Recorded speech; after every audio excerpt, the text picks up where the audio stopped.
Deborah Burnett. First, do no harm. It's actually a medical practice.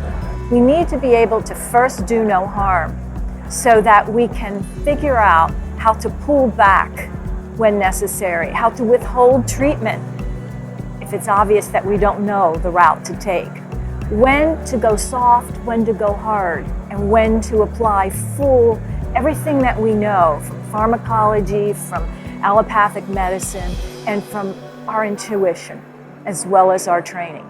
First, do no harm as it applies to architecture and design. Now that the cat's out of the bag and circadian science is here to stay, we understand it from a medical and scientific perspective, it's about time that the design community steps up and embraces that same first-year medical student bioethical principle. First, do no harm. Before we start going about monetizing our lighting products, before we start predicting, yes, if you install my lighting, if you install my design solution, you're going to see lower error rates, you're going to see higher productivity and performance, and the occupants are going to sleep much more effectively. Before we can do that, we need to have a body of knowledge. We need to be able to have a consensus within our organization so that we understand exactly what we're dealing with and how to apply it correctly.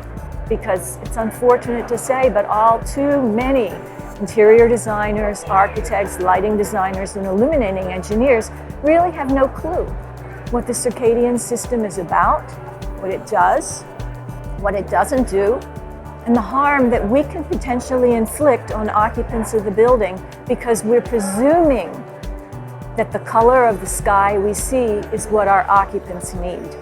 It's not that simple.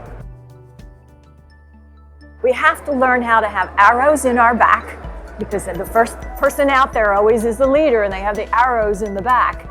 But we also have to be our zealot and our advocate for getting the medical and scientific community to step up to the plate and say, okay, you may have no medical degree, you may not possess a PhD, but by gosh, you know lighting, you know architecture, you're an expert in your field.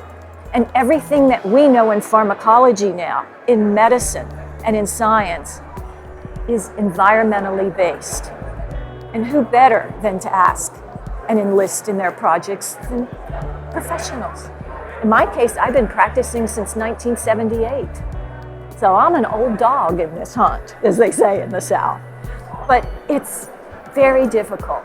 So we all have to learn how to play in each other's sandbox. I mean, that's the bottom line.